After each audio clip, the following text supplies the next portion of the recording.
So you want to know how I would feel if I was one of the boys who was lost his life in the crack up. Well, I guess it's a fair question. After all, I've defended Mackenzie Shirilla to distraction for several days.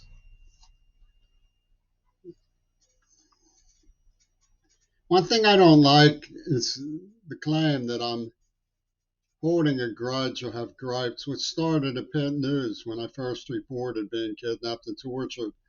And the index became obvious. Ronnie and Casper was clearly the doing of Westmoreland County, and I had unearthed it and it exercised the Federal Emergency Management Agency and state authorities. Because I'm not out to grind every single axe to distraction. I'm not the croquet reduced to Corona, in other words. I'm not grinding a battle axe over this or that. Nats Conter, as Ian Wattenmaker would put it. That's an Ian Wattenmaker phrase. He, by the way, didn't want to meet Bob Prince, and I did. How's that for a loyalty difference? But maybe you hold that against me these days. Bob Prince was a white. He loved Roberto. He loved Willie Starch, Matty Lou. You can't convince nobody that. You're trying to subvert the dominant paradigm. How would I feel? Well, as I say, I would feel blameworthy for putting a girl in who was a sophomore in high school or so in the dangerous position of courting her with drugs of that hallucinogen property. And getting behind the wheel of a car, messing with her mind, and so forth. I would feel, you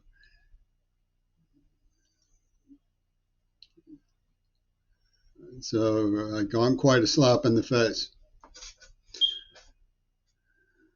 But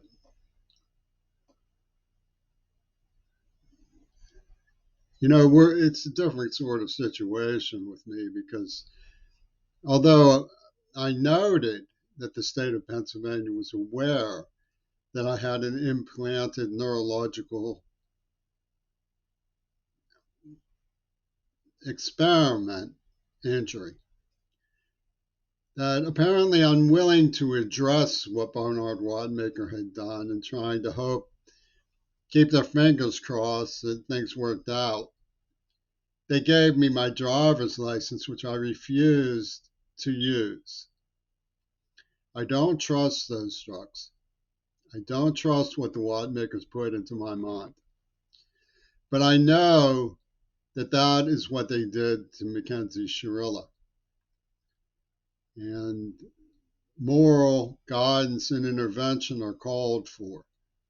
Concern about her is concern for anyone who is so experimented on. Now, would I look back and forgive? I don't think, I believe that it was anything other than a temporary insanity, a seizure that was induced. And so the question is, forgive who? Do I forgive Bernard Wadmaker for what he did to me? Hell no. That's what the whole purpose of this bizarre monstrosity has been, to hypnotize people into such terror of telling the truth with these Axis stormtroopers around. Such frightful terror of the common decency and common sense that they say, we're going to forgive innocent people. Why don't we forgive the guilty too? That's what if we're going to forgive innocent people, let's forgive the guilty too.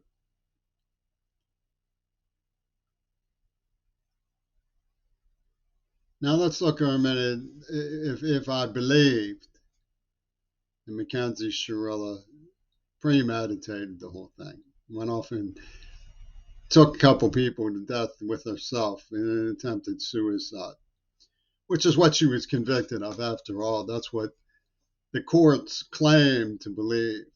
I don't see how they can, but that's what they claim to believe. I would say, first, the evidence looks like neurohypnosis. That's what the University of Pittsburgh bragged on its front page of Pitt News while laughing at me about what Watmaker had done.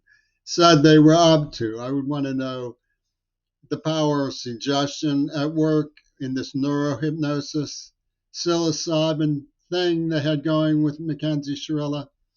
I don't deny that she was overpowered. I don't deny that that makes it very dangerous. And I don't deny that a personality can be changed that way. It obviously wasn't her case. But would I say she was guilty of it? Are you crazy? No, that was neurohypnosis. The reason why the courts can't admit that was because Bernard Widemaker was on the psychiatric board of Attica State Prison, working with people like James Child at Bowling Green State University and Donald Trump. These are fascist godfather politics. For God's sakes, give the little girl a break. What if I was convinced she did it intentionally as an act of homicidal murder? You haven't proved that. You haven't even come close. All you've done is some sort of vicious dance around the other evidence so that you don't have to address it.